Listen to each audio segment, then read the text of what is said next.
Hello, good morning. Yes, we are back. Nothing happened. I mean, if you're watching this live now, I mean, nothing happened before. If you listen to on demand, this is a good way to start your show. So, yes, ladies and gentlemen, this is The Scoop, the UK's #1 video game podcast. Even if we do say so ourselves, welcome.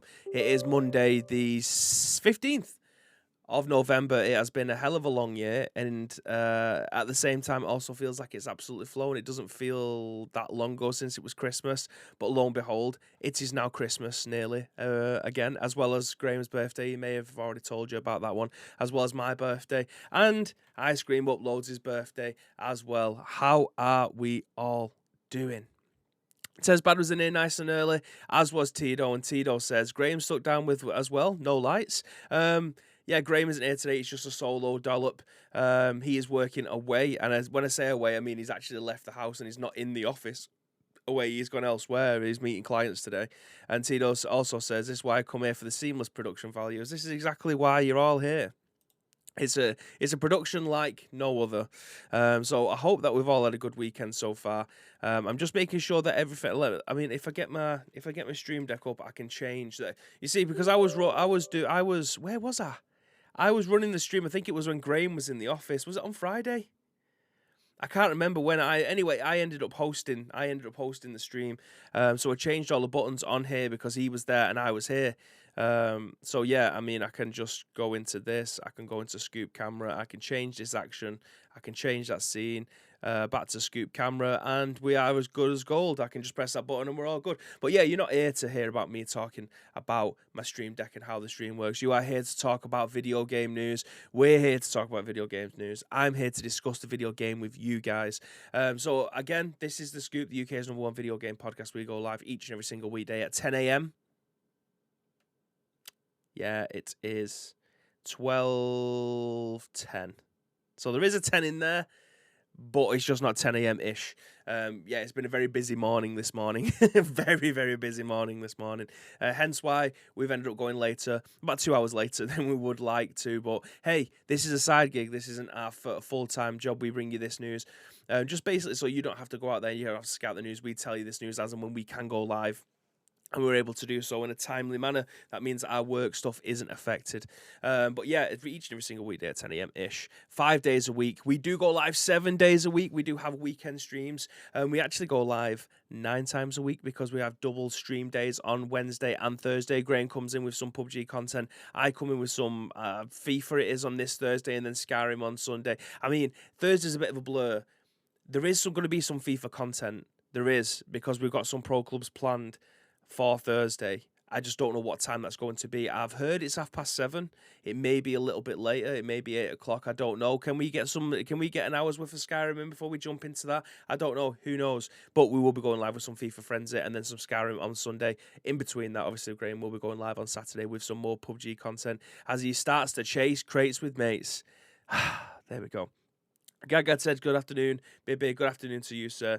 Vern drops a lurk as well. So, ladies and gentlemen, it has been a hell of a weekend. Obviously, I went down to London on Thursday to go and watch Ricky Gervais.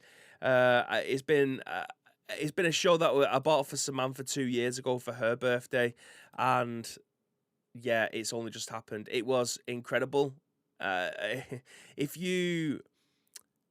If you like Ricky Gervais, you'll absolutely love his stand-up. If you was a bit meh about him, then it's probably not going to be for you. He was genuinely ruthless. It was a show that was being recorded for Netflix as well, so you may well see me in the audience. You'll definitely hear some people that was in the audience because as soon as I found out it was going to be streamed, it was going to be recorded for Netflix, they tried everything to try and get onto that show, screaming, wooing, shouting "oi, oi" every 2 seconds. I don't know if that's just a London thing or just someone who's a massive twat. But yeah, it was an incredible show. Obviously, I wasn't here on Friday. Saturday, yesterday, we went live again. We did some Call of Duty stuff to begin with, and then, Tamriel and Skyrim doesn't save itself, so someone has to go in. The Dragonborn, this guy. Had to go in and try and clean up a few messes. So we streamed that for about 2 hours as well. So it was about an hour and a half stream yesterday. A bit shorter than Graham's 5-hour stream that he did on Saturday. But yeah, what can you say about Skyrim that hasn't already been said? We'll be going live again on that next Sunday. But in the meantime, you're here for video game news, and that's exactly what I'm going to bring you today. The news is pretty spicy today. We've got 4 news stories.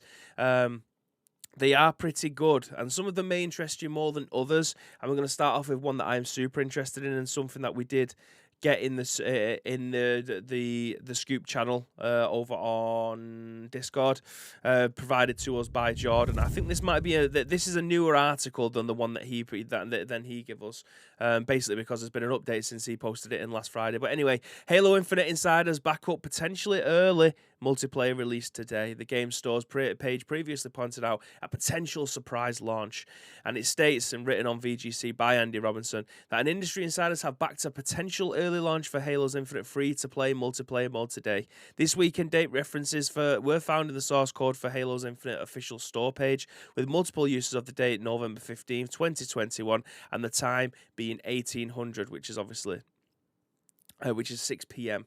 UK time. Well, it's 6 p.m. everywhere. It just doesn't give you the doesn't give you the time zone, but that is 6 p.m. These dates were used within the reference to the pre-order release date. This roughly matches the time when Microsoft is set to hold a 20th anniversary Xbox live stream. Microsoft has previously said it wouldn't announce any games during Monday's event, but urged fans to tune in. Shortly after the website date was published, Microsoft seemingly updated Halo's Infinite store page to change it to the game's release date of December 8th.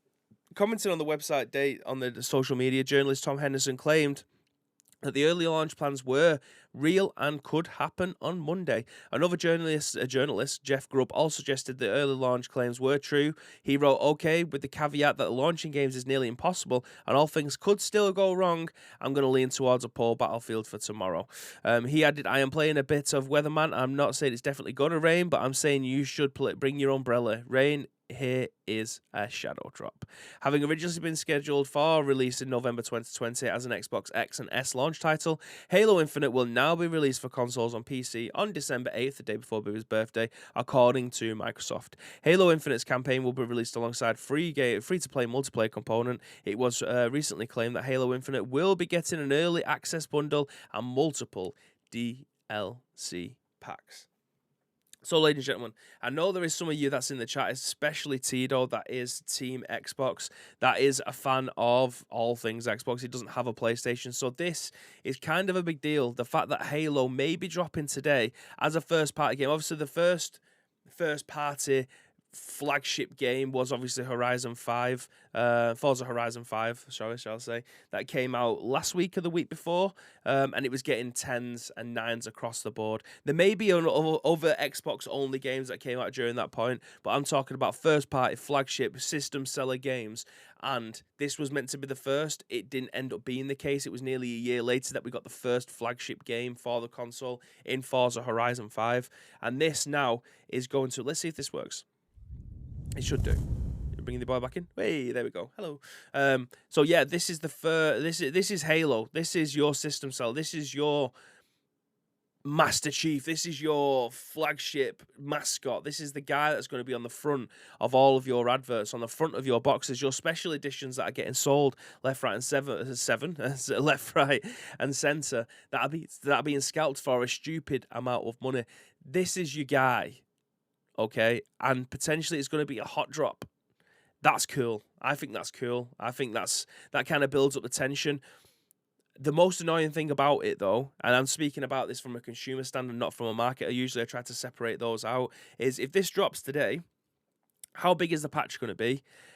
Because there is a lot of places in the UK, Manchester included, that don't have the fastest of fibre. Like, I get 80 max, and I don't even get that. I'm meant to get 80, I probably get between 50 and 60 on a very good day if no one's up and using the internet. If this is a massive game, it's going to take forever for people to be able to play it. You've got no chance of being able to preload this. As far as I'm aware, people may have already been able to do that if they pre-ordered the game, but as far as I'm aware, there is no preloading of this one. So if you wanted to drop the game and everyone to be playing it and you start to get trending, there is obviously a finite amount of people that are able to do that. Apart from that, it's a very good idea. It's a very good idea. You'll get yourself trending. Again, just everyone won't be able to partake, which is a bit of a kick in the ass.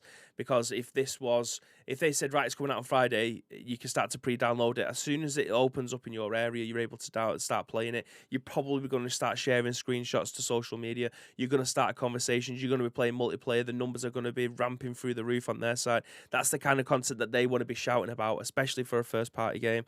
Apart from that, this is great. I love this. I'm going to be playing this. For those of you that do follow me on Twitter, it's at We've Got Beanie, obviously. I did actually manage to get a new phone at weekend. I was due an upgrade. I've managed to upgrade my phone. And at the same time, the free gift this time was an Xbox Series S. So I'm stoked to be able to get into this, because I do have a PC. I mention it quite often, so I'm able to play Games Pass games, and that's how I've been able to digest Games Pass games over the last 2 years. But now I've got the best thing, in my opinion, because my PC isn't that powerful anymore. I can't play things on high and ultra or very high or things like that. It's usually going for the medium, going for the middle ground, especially if I want to stream it. If I'm not streaming it, I could probably bump it up to high. But now I'm able to play this in all its glory on my Xbox Series S. Like, I am absolutely buzzing to be able to get into this and just have that machine as a Game Pass machine. Obviously, I can't put any of my Xbox 360 games. That I've got a wall behind me, and I've got boxes and boxes in the bottom of my wardrobe in here that I can't put in, but ultimately it's a Game Pass machine. I can emulate some of the games. We talked about emulation last week. I can emulate all of my PlayStation 2 Pro Evos that are on this shelf here. So yeah, I'm buzzing to be able to get into Halo. I streamed ODST, or I streamed Reach. The games that ODST is my favorite Halo, but I'd never played Reach because I was well out the Xbox. I was out of that area. I wasn't in that community. I wasn't in that space. So going back and playing them. But yeah, this is going to be mega. This is absolutely going to be mega. Crocodiles in Air says, hello, why are you? I'm fine, thank you, mate. I imagine that's meant to say how are you, but yeah, I'm fine, thank you. How are you doing? Hope you've had a fantastic weekend so far. So we're going to keep this momentum going because we flew through that. We're going to keep this train going. We're going to move on to some Call of Duty news. Obviously, it's a game that we did stream over on Insert Coin last week. It's a game that I streamed yesterday, a game that I'm still thoroughly enjoying. And we're going to move over to this. There we go. I thought it was going to stutter for a second then. Okay, written on VGC by Andy Robinson, and he states that sources Vanguard was Call of Duty's worst UK launch in 14 years. COD's latest is down compared to previous years amid free-to-play alternatives and strong competition. Competition that's actually within itself, but anyway. Call of Duty Vanguard's UK launch was one of the lowest of any series in the modern era, VGC understands. On Sunday, GameIndustry.biz published physical and digital sales from GSD, which is the Vanguard's opening week, was down 40% year-on-year compared to Call of Duty's previous premium entry, Black Ops Cold War. Subsequent data shared by VGC's own sources suggests that Vanguard was actually Call of Duty's lowest performing launch in 14 years. Only the original Call of Duty Modern Warfare, the game that kicked off the modern era in 2007, sold fewer copies during its opening weekend, sales data suggests. Compared to COD's record launch of 2010's Black Ops, Vanguard sold nearly 200% fewer copies in its opening week, according to the data. Even if the franchise's perceived Outer Ghosts 52% up and Infinite Warfare 16% up performed better at launch. As noted by GLBiz, even though Vanguard's results was disappointing for Activision, Vanguard is the second biggest UK game launch of the year behind FIFA 22. A factor that may have contributed to Vanguard's performance decline is the fact that it's arrived during a console hardware transition with high competition from Halo Infinite and Battlefield. Call of Duty also hugely popular free-to-play title in Warzone, which didn't exist before last year. The franchise has also seen success with other free-to-play titles on mobile, which launched in 2019 and has been downloaded 500 million times as of May this year, according to Activision. However, according to Activision's most recent financial results, the 3 months ended September 30th, its overall monthly active users have now declined for 2 quarters in a row. Its revenues were also down compared to the previous reporting period. Across mobile, Warzone is premium and its premium game, Activision looks set to produce more Call of Duty content than ever before. However, with the company recently having confirmed that all of its core studios are now working on the Call of Duty franchise. Next year's game is understood to be a Modern Warfare sequel, and Warzone will receive a brand new map tying it in with Vanguard next month. So this was my immediate thought when it came to this. Call of Duty is competing with itself. It's the fact that Warzone is probably one of the biggest battle royales that's out there right now. It's World War Two. It's of an era that a lot of people probably aren't that interested in, which is weird, really, because even though the guns are a bit oldie worldy, all the attachments that you can use within this game are all modern day. So you can have lasers on your guns, you can have optic sights, you can have zoomed in sights, you can have all the silencers, you can have extended mags. Like the maps are based around World War, but the game itself isn't. Now it's using the Call of Duty Modern Warfare engine, which is just super fast in my opinion. Like I've probably played Modern Warfare, Warzone, the least out of probably everyone that's in this chat and everyone that I'm a part of the ICU community. I've probably played it less than anyone there. I don't know why. I just couldn't get into it.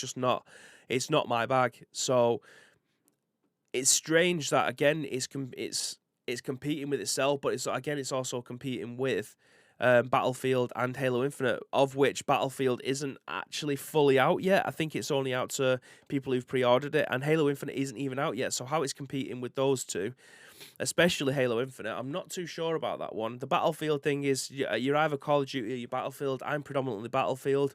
However, I'm really enjoying this Call of Duty. I don't know what it is about it, but I am enjoying it to a large extent. And it's probably something that I don't think I'll complete the Battle Pass, but I'll definitely get to Prestige, which I cannot remember. It may be Modern Warfare 2 was the last time I prestiged a Call of Duty game. So we'll see. Tito says, for me, World War II isn't as popular. I bought World at War. I don't know why this was necessarily so quickly, not significant enough of a release. The fact that Warzone update is a new map isn't out until next month is odd. Guarantee it would do better if it was releasing alongside Warzone. If nothing else, to level weapons quickly.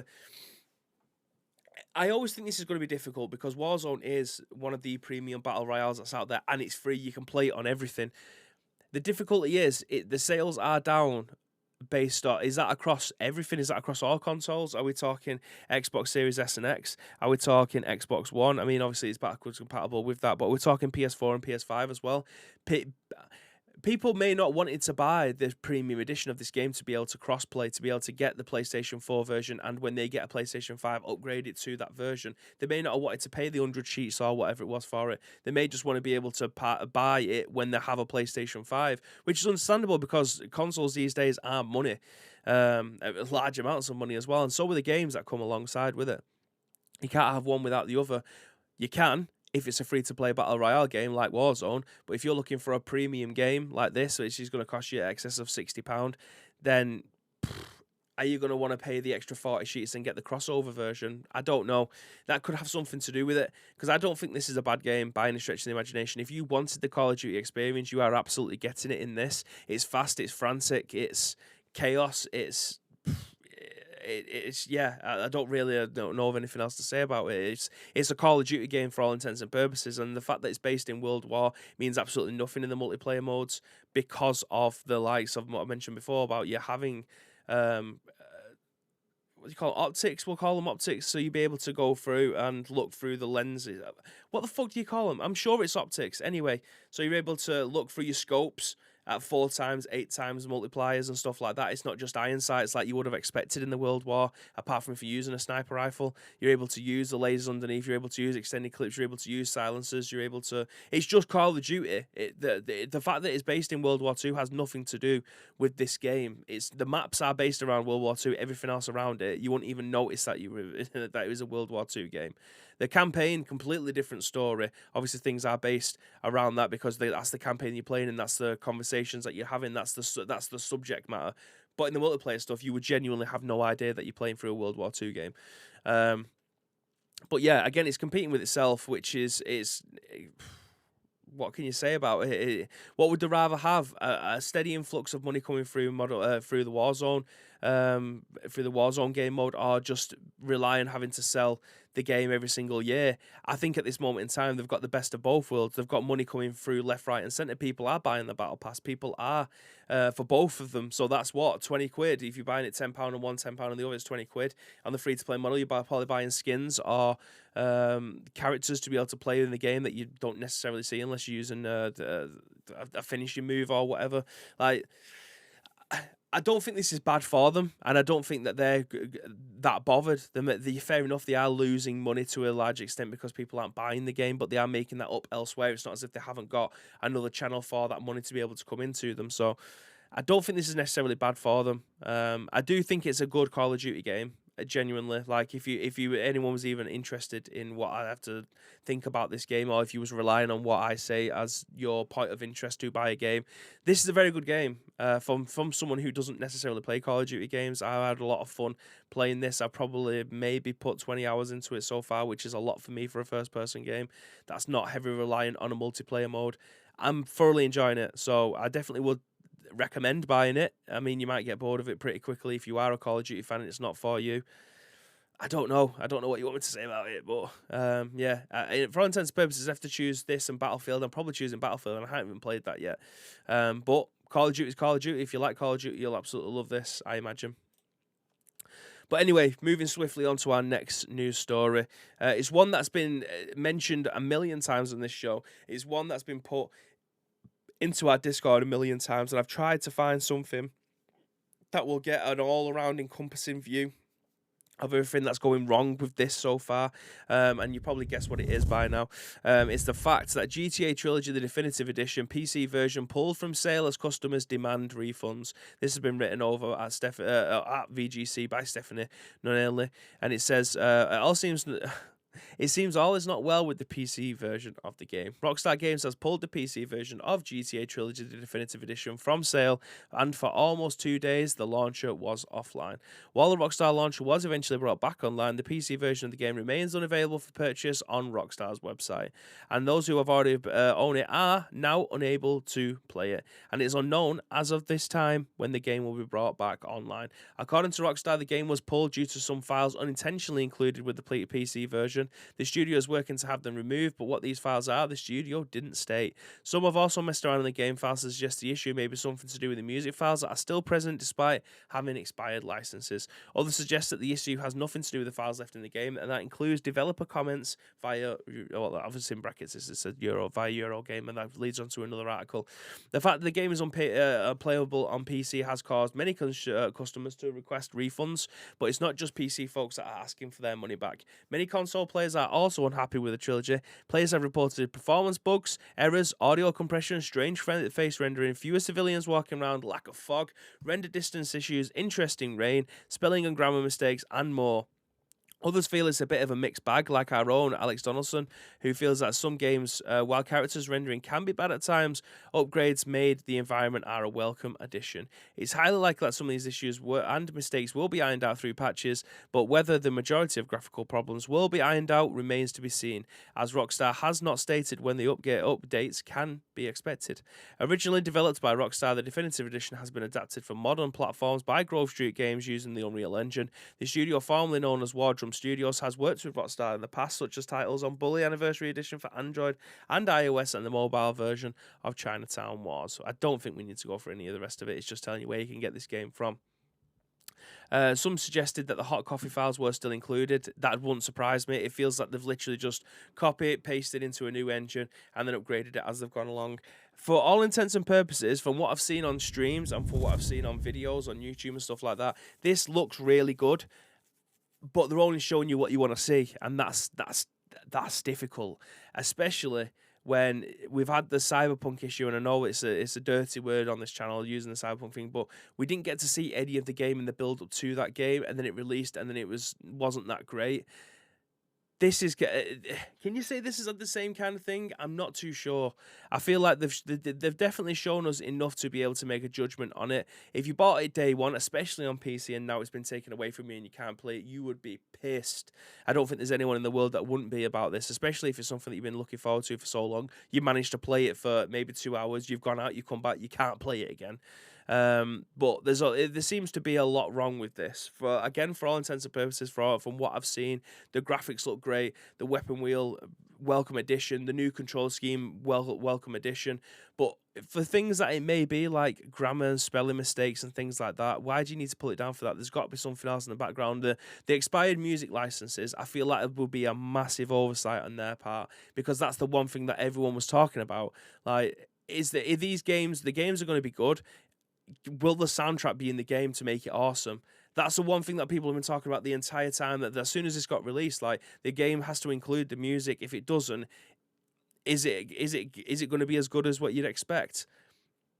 We don't know. Well, I don't know because I haven't played it, so I don't know exactly the title tracks that are in this. But if they have them just linger in the background for the titles that have expired, but they've left them in the patch notes, that feels like a junior executive level error. Like, you cannot be putting this kind of stuff out with this amount of heat and then have the game be readily available to be data mined and have that just there. It's bizarre if that's the only reason why, but there's got to be something deeper for the game not to be available for you to be able to play it, especially if you bought it. There's something wrong there, but you're able to play it on your PC, on your PlayStation, and your Xbox, and your Nintendo Switch. It's just the PC. It's bizarre. So it's got to be something that's been found while being data mined, because I don't think you can do that on console. But hey-ho. Tino says the Young Year video is good. Rain is awful. However, they chose to upscale. I did see the rain stuff. It doesn't look great. Obviously, the limitations, very much like the Silent Hill thing, the limitations of the PlayStation 2 back in the day meant that if you was to go towards the edge of the map, just put fog there. It means that you can't go any further. It was the same with this. Like, they had limitations, they managed to overcome it. It looked great for the time, but now they tried to change it and adapt it. The rain just looks like it's coming down in pellets. It doesn't look the best. I don't know if they'll come up and try to employ some clever upscaling technique, but it's not quite right. Again, for the bits that I've seen, it looked great, but there's a lot of stuff that I've seen that doesn't look so good as well. And there's been videos left, right, and centre. Obviously, if you are a Grand Theft Auto content creator, the videos have been coming out. They've found new rain. They've found spelling mistakes. They've found texture errors on top of a billboard somewhere. Like, these are all separate videos that people were making to obviously try and get all the views in, which is absolutely nothing wrong with that. Genuinely, if you find something that you think people might not have seen yet, make a video on it and then watch the world take over with it. But it's a shame because, again, this game it felt quite rushed. It could have been something that they've been working on for years, but they've only just decided to announce it. Or it could have just been someone in a room somewhere and said, you know what, I can make this game look great. We can send this out within 6 months. No problems. We'll just copy and paste it, and then each texture will just upgrade necessarily. And then once we press play, it'll all come together dead easy. And so there's been some demos knocking around that people have been able to play, and this looks great. Maybe they've not finished the game. Maybe they've not checked everything. And if you have millions of people going around and checking your game, they will find stuff that you don't. I'm telling you this now from experience. If you have something that you have put out there that millions of people are going to check, believe me, they will find something. They will find everything that you didn't go and check because you might not necessarily known it was there. And this is another game that suffers from it, unfortunately. So I always hold judgments on this. Games nowadays, they come out, they're always going to have a patch. They're always going to have a patch. 6 months' time, this game won't look anything like it does now. I'm telling you, this will not look anything like what it does now. It'll look better. It'll perform better. The rain will look completely different. The way CJ's face looks will be completely different. They'll manage to make it not look like it's got weird shading on and head shape and body looking a bit janky and stuff. And Tony Vassetti won't look probably as fat as he does now. Like, there's going to be a lot. There's going to be a lot different with this game. There's going to be a lot. So bear that in mind. PC players might be able to play it in 6 months' time. Who knows? But moving on to our last story of the day then.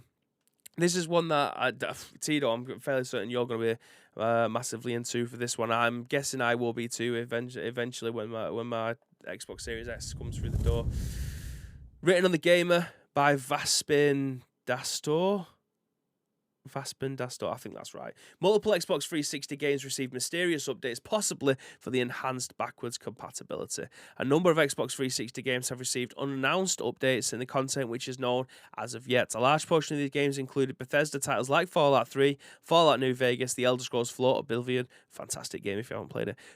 Fable Anniversary, again, fantastic game if you haven't played it. Fable 3, fantastic game if you haven't played it. Dead Space, fantastic game if you haven't played it. Dead Space 3, Dead Age Origins, fantastic game if you haven't played it. Dead Age 2, fantastic game if you haven't played it. As pointed out by VGC, these mysterious updates have landed right on the eve of Xbox Anniversary Celebration stream, which is aimed to celebrate 20 years of Xbox with you as we look back on the memories we've shared with the Xbox game community over the years. Given these factors, it would be too far-fetched to speculate that these updates could be backwards compatibility enhancements for those fan-favourite titles. It would make sense to announce enhanced backwards compatibility for these classic games on a day where Xbox wants to look back at the memories we've shared. However, there's been no confirmation on this, so we'll only find out once the stream kicks off. According to data miners, another surprise was the fact that was supposed to be in store for us today. Code with a Halo. Whoa. We've literally just read that, so we don't need to read through the Halo Infinite stuff about stuff being in the source code. But if you are an Xbox Game Pass subscriber, there could be some mysterious yet thrilling stuff that could be coming into your inbox today. With the games that I've just mentioned, the Elder Scrolls Oblivion, obviously we're going to have a look at that one if that comes true. I mean, I don't know when my Xbox is going to arrive. It could be 15 days, it could be a month. I got told it was 7, who knows.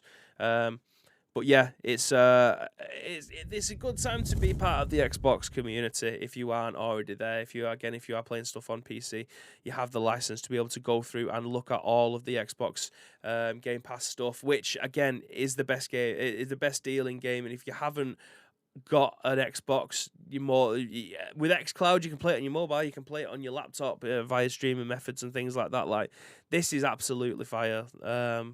A lot of games are becoming more backwards compatible, which is great because a lot of these I do actually own physically that I now can't put into my Xbox Series S because it doesn't have a disc drive.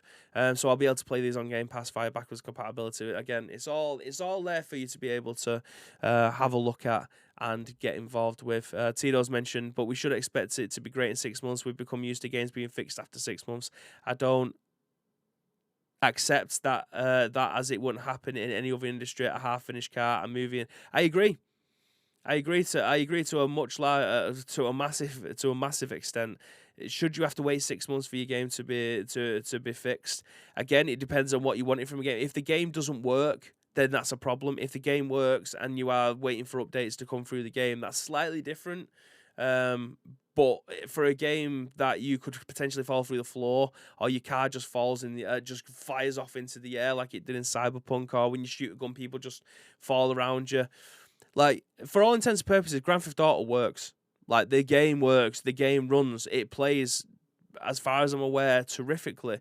It's just texturing issues. It's just small things, a lot of quality of life stuff that's stopping that game from being as good as it probably should be. The game works. The game plays great. So you can't grumble about that. The gameplay is fine. It's just the world that surrounds it that's a little bit of a problem. Again, that's the kind of thing you could probably say for Cyberpunk. But the fact that missions were breaking, you couldn't hand in your quests and things like that, that's, again, a huge problem because you can't technically complete the game. If the quest is there, you can't hand it in. You've done everything that you need to do. You need to hand it into a specific NPC. It won't let you. That's a problem. But for the Grand Theft Auto stuff, everything works. That's the fine line that I have. Obviously, my opinion is completely different from everybody else's, and I absolutely understand that. The way that you perceive a game will be completely different to how I perceive it. And again, there's nothing wrong with that. You have the conversation. You don't have to agree on everything. You can agree to disagree. But for all intents and purposes, Grand Theft Auto works. All of them work. It's just the world that you're surrounded by that's a little bit of a problem. But if that's all you wanted it for, then that's a big problem on your behalf. If you bought the game that you can't play, that's not your fault. That's not your problem. That's them stopping you from letting you play it. But again, the games play, and that's all you want. If the world's a little bit shit around it, it will. Again, I said it'll look completely different. I never said it'll play completely different. Two completely different things, especially in a video game world. But anyway, ladies and gentlemen, this show has been like 40 minutes long. I know it's not been a long one today. It's difficult when you're doing the dollop on your own and you don't have that to and fro, and especially with someone like Graham, who can talk for half an hour about what a PUBG crate looks like and how cool it is to free fall and then fire your parachute off and then find an extended magazine and then all the compensators and all the other stuff that comes with PUBG. He can talk. It's quite difficult for me to be able to do this for half an hour straight with just me waffling, but we got through it.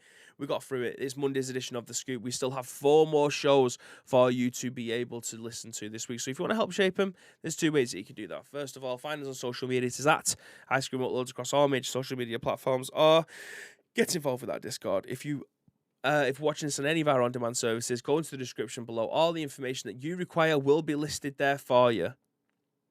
But but we'll be going live tomorrow at 10 a.m. ish. Graham will be back. He may be working from home, and we may be in the studio, who knows, but you will be guaranteed a scoop tomorrow at some point again. But as always, guys, there's two things I want you to do. First of all, stick around because we're going to be raiding one of our friends. We're going to send you over there. If you are interested in earning some Sprinkles points, do stick around because what will happen is you go over there, you earn more Sprinkles points. The Sprinkle points will then potentially, if you have enough, be able to get you a free subscription, get your name on the MVP Hall of Fame and all of that stuff that goes around it. And as always, guys, I want you to stay frosty.